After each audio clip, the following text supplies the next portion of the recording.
Ladies and gentlemen, welcome to a new video on Viajar Vale la Pena. I'm Andy, driving a 1960 Estanciera from Argentina to Alaska, currently in the United States. California, more precisely in Mendocino County, on the banks of the South Fork Eel River. I'm going to write the name here, it's complicated to pronounce. It's a river I arrived at in the previous video while looking for a little spot because I'm traveling along Route 101. The highway will take me across Oregon, Washington, and Canada. It's beautiful. Thinking about it excites me. I enjoyed some great days here by the river. And now I'm ready to continue because I want to reach the border between California and Oregon, enter a new state, and keep moving forward toward Alaska.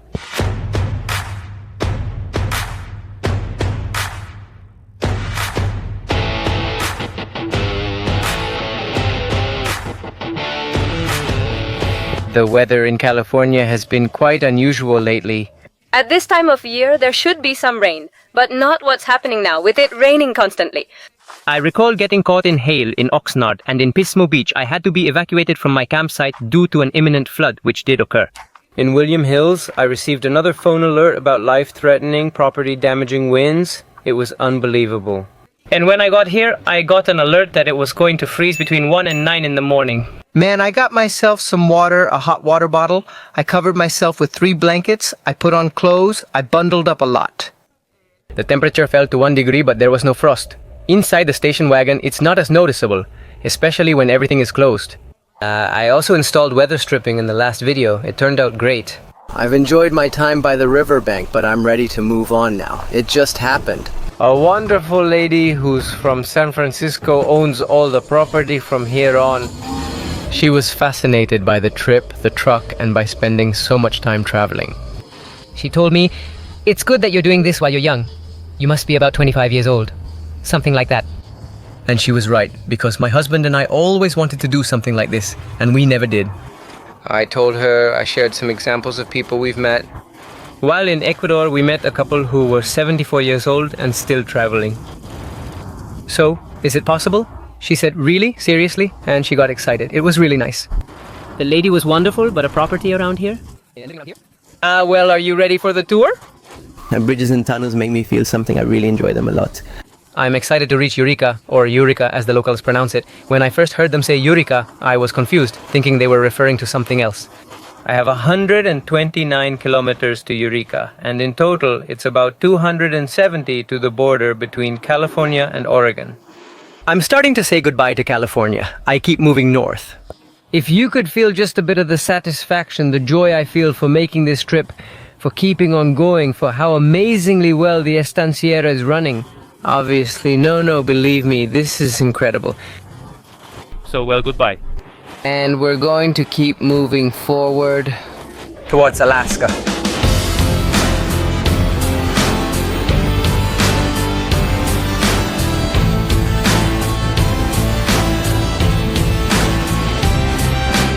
I've noticed 2 things about the ongoing repairs on Highway 101 based on information from multiple sources. First, there's this kind of truck up ahead. It says pilot car, follow me. You must follow it as it guides you, dictating your speed and when you can and cannot go. And another thing I've noticed is that in areas where there's construction, it's full of signs that say that The fines are doubled. in construction or repair zones. So you have to be careful and get ready because they'll charge you a little more. All right, here we go. Maximum is 40. I'm going 34. I'm passing by the entrance of a state park At times the road would get really narrow, and did you have these huge, super tall tree trunks on the side? Do they give a vibe to Wally's? Another thing I've seen a lot here in California, and I guess I'll see it in other states too. I'll check when I get to Oregon. But there are so many state parks everywhere and state beaches too. In none of them. I saw that you can't stay overnight, you can only sleep in your van, but to spend the day in a green place surrounded by nature, it's great. And here we arrived at the legend of Bigfoot. Do you know what I'm seeing? Of course, look, this is like shops. They have things to buy, little gifts, of course. This whole stretch of the road, from what I've been seeing, has several things like mini attractions, some not so mini, like the Chandler tree we saw in the previous video, which is that beautiful tree where you park the truck or drive through with the truck. Confusion Hill, the largest carved tree in the world. And there I go, also seeing other areas there are, like a tour through really tall trees. This one, I don't know what it was. And you can see there are several little things to do, but well, for those who want to stop, there are different attractions. But I enjoyed the scenery, the river down there. With that alone, I mean everyone who told me I was really going to love this route wasn't exaggerating. Enjoy. It's meant to be enjoyed. To take it easy, take your time and enjoy it.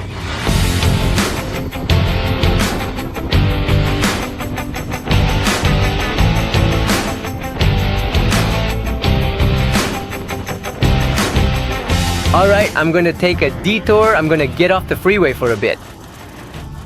I've been seeing some signs that say Avenue of the Giants. I imagine I'm going to be passing by big trees, which I want to see.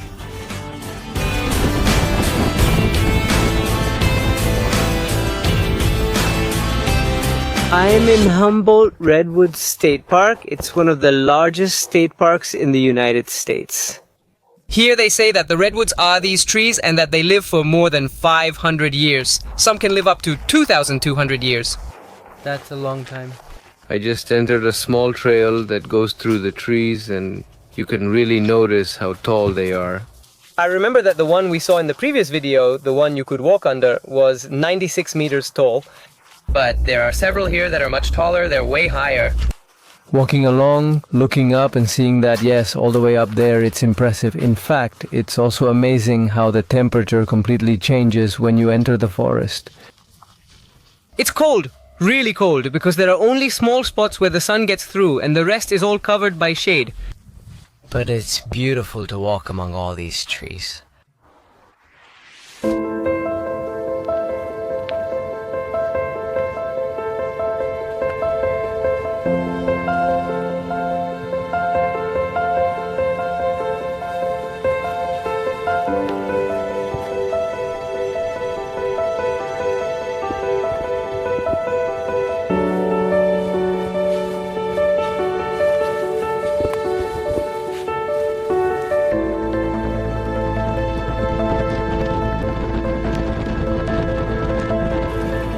If they tell you it's the biggest state park or one of the biggest, it's because it really is. I've been walking for miles and miles going through all these beautiful trees. Shade, sun, shade, sun. I'm really impressed to be walking among such tall trees, following along the river. And that it's a trail that just keeps going and you can keep going on it. I just passed through an area with little houses, a small supermarket, even a school, all inside the park. It's really crazy. There's a state park, you have a neighborhood, a house, and there are several streets that go up, which obviously also lead to other little houses. That's crazy. But walking around it is turning out to be a really nice experience. I stopped for a second at the visitor center of the state park. Sign up. When we're brewing. Ah, okay. I think it's okay now. All right, finished. Yes, it's finished. So here's some cups. This is like a dry... Creamer, like milk, leche, whatever, and sugar. All right. Thank you. They welcome you with coffee. Here you have some coffee and tea that you can easily help yourself to. The good thing is that in this visitor center, there's not only free coffee, but also free Wi-Fi. There's no cell coverage here. I needed to send some urgent things, so I'm using the Wi-Fi. When using public Wi-Fi, all my online activities are exposed. I'll send these and then we'll get back on the road. The visitor center was beautiful. I loved it. I had a coffee there. Very peaceful. Another thing that still catches my attention here in the United States is the bathrooms and the amount of toilet paper there is. In this one, there were 8 rolls of toilet paper. 8? It's crazy. In one stall, and there were 4 bathrooms in total. So 8 times 4, right? 32 rolls, just imagine. It's crazy. Also, there were those little machines to fill up your water bottle, so you can fill up a bit of water. It's amazing. Well, I love stopping by here. And the great thing is that this detour still takes me toward Eureka, so I'll keep moving forward anyway. I'm just a few. About 75 kilometers left to get to Eureka.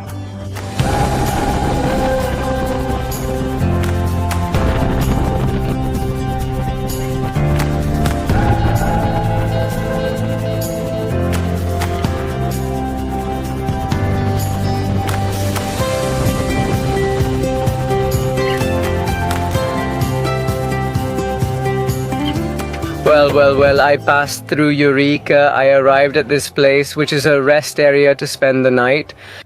I slept really well, but this is one of the most beautiful rest areas I've seen on this whole trip. I've stopped at several to sleep, but look at this place. A supernatural rest area with more of these trees, lots of shade, and the little tables right there. Oh, I was able to fill up both my water tank and drinking water. The bathrooms were amazing, and it was a really peaceful spot to spend the night. So I slept really well, and I saw that nearby, about 80 kilometers from here, there's Redwood National Park, which has tons of trails, places to explore, giant trees, and beaches. No, it's something really beautiful, and I think it's going to be an awesome farewell. Leaving California, passing through my final national park in the state before crossing into Oregon.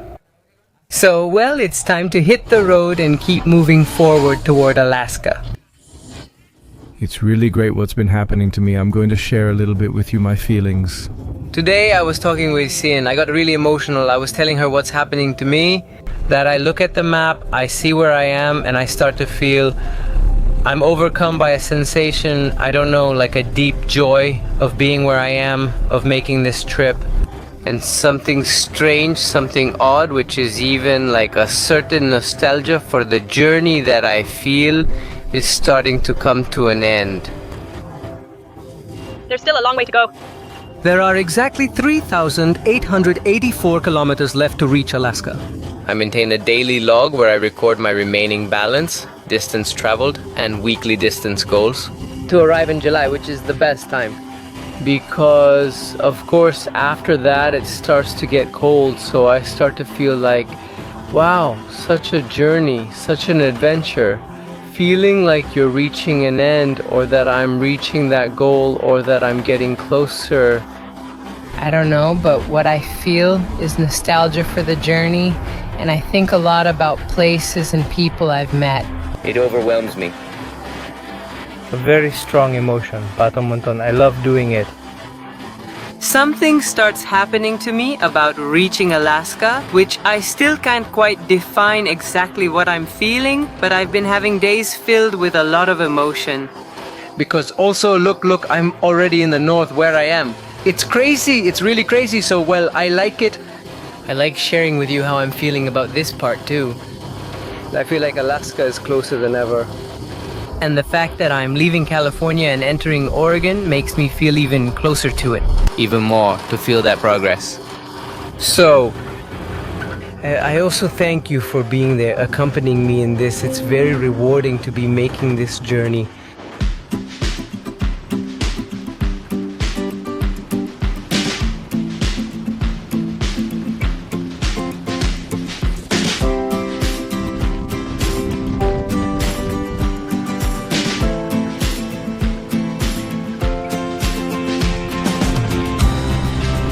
This part, as I'm going through it, is really beautiful.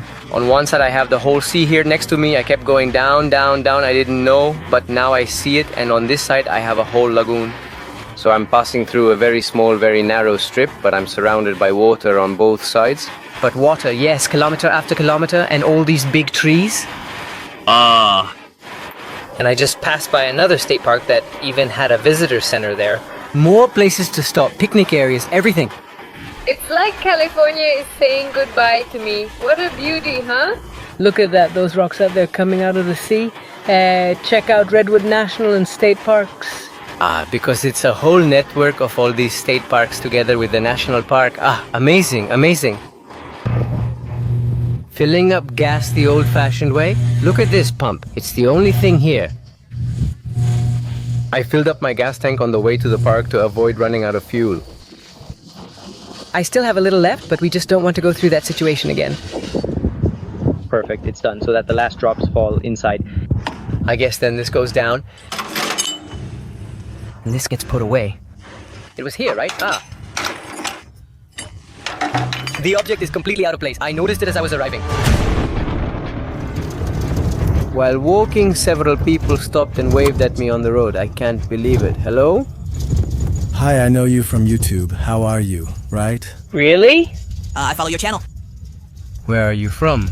Colombian, but I live in Los Angeles. No, which part of Colombia? From Bogota. Oh, how nice. Can I have a picture with you?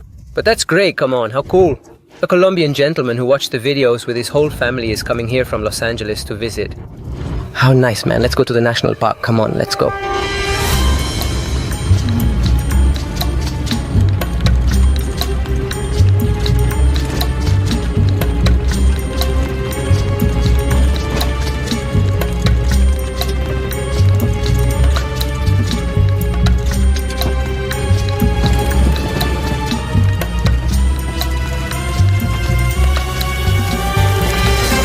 I spotted several trucks parked here from the road and wondered what they were all doing there.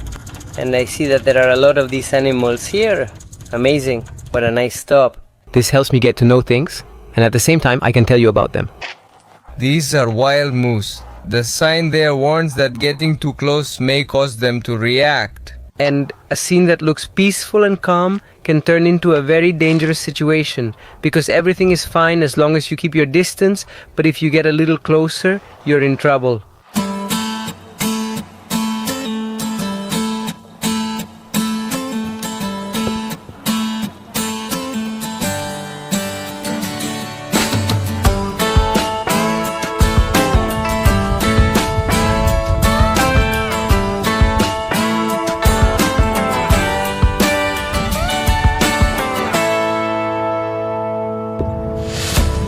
Look at the gentleman sitting there calmly watching the moose.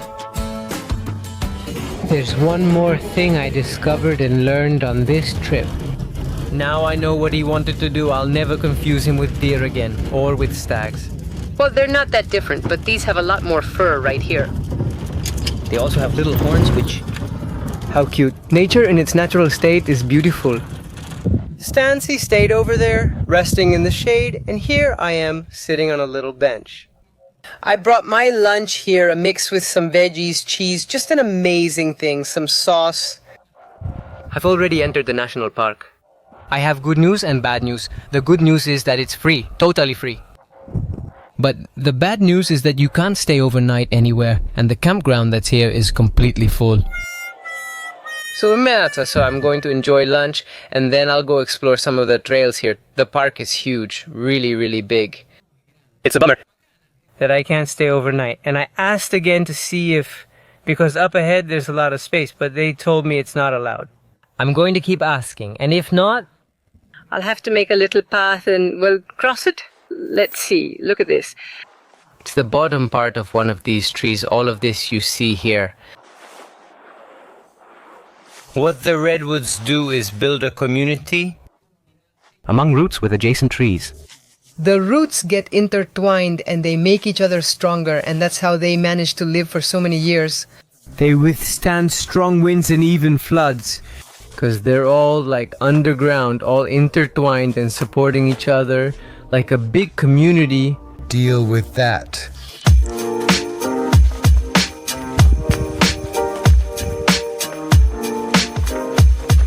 And just like it happens with trees, each of these little lines marks a year of growth. The bigger the line, the better the growth conditions were. But some of these trees have lived for more than 2,000 years. Just imagine how many little lines they have. Count the small lines here, okay? It's a bit tricky.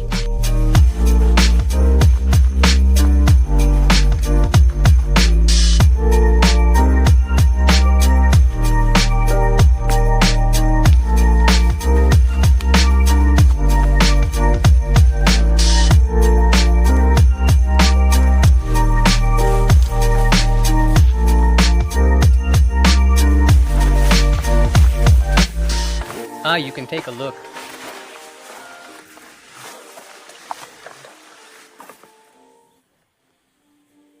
All of this is burned.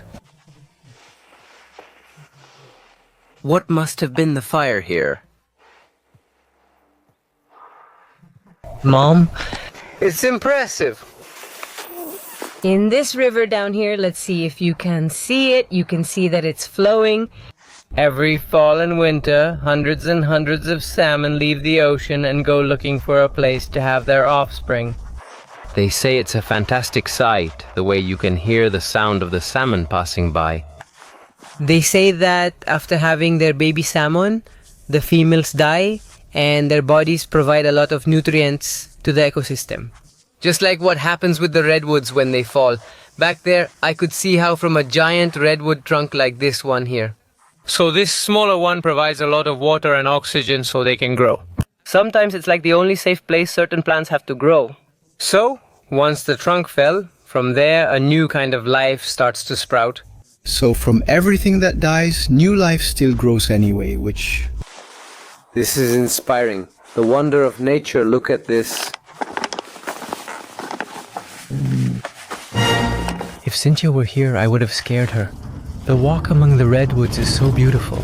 And here I found that there's a little path that goes out. It says, I went in. With a lot of excitement. It says Scenic Road, but it's dirt. It's not paved. And that's what we want, a scenic road that's not paved. Which way now? Over there? Opening the... Oh, good. Well, I hope you enjoyed it a lot because it's closed. Don't be mean. Look how I used to go up over there. With a dirt road, trail closed. Squawk, squawk, squawk, squawk, squawk, squawk. Alright, let's go to the paved scenic road.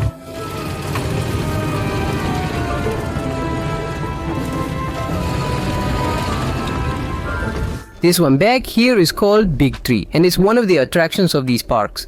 It's 1500 years old, an impressive thing.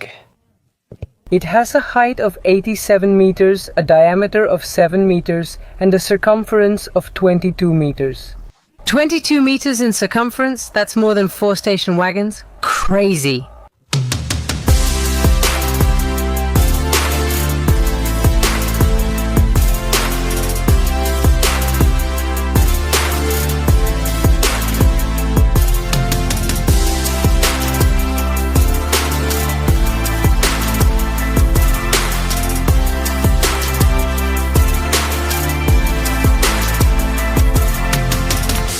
Oh, I'm here walking along a bunch of trails they have. And I have to confess to you that I feel a certain helplessness. Because I'm walking all the time with the camera in my hand and I'm taking a bunch of shots. When I look at them, I say it doesn't get there. To capture what this is, there's no way to convey it. Throughout this last stretch, there have been a lot of tall trees, and that's probably what the camera is showing. And being here with the sound of nature, walking next to so many gigantic trees, is a feeling that's unique. You have to... It's a bit of a cliche, right? But you have to come and feel it, come and experience it. I would love to be able to convey in another way what this place is like and the number of signs there are saying things like this. Like I was just telling you, when something dies, it creates other kinds of life forms. The tree, the big tree, the gigantic tree, the one they said there's no way to determine exactly how many years it's been around, but the amount of things that tree has seen and felt is just crazy. More than 1500 years. There was also a legend about how this was Aboriginal territory, and the natives of this area, the Yurok, had a legend. And they believed that there was a kind of beings that inhabited this whole area for a very long time. And that when humans arrived, some of those beings transformed into animals or plants. And when they saw that humans began to travel through these areas and had no way to cross the rivers, well, one of them decided to transform into one of these redwoods. And grow quickly and tall and let humans know that his mission had been to come to Earth to serve us, to build houses, bridges, etc. Humans realized this and made a bridge with that tree, and from then on, many of those beings started turning into these trees. It's a legend, but I tell you that knowing it here, being in this energy that this whole forest has, it's exciting. It's very exciting.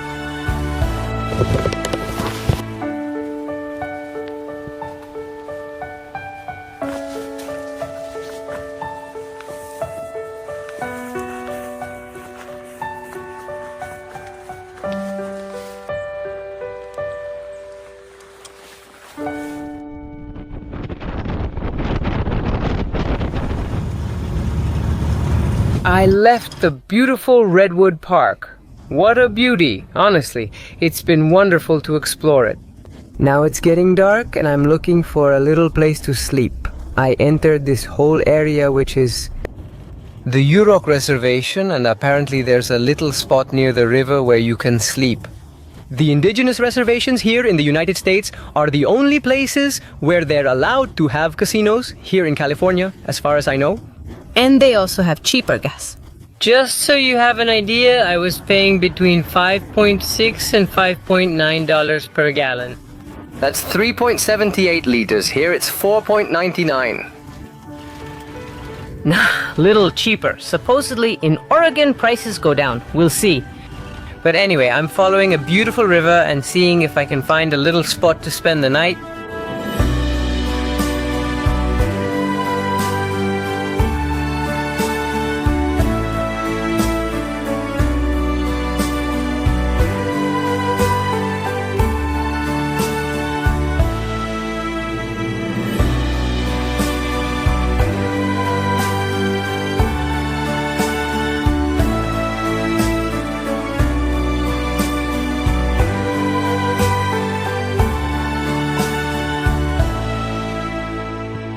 No. I have to tell you what just happened, because it's really impressive.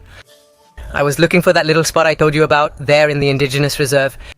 But when I got to the little street that took me there, right in front of the river, it was a very narrow street with pretty tall grass, and they weren't puddles, they were lagoons.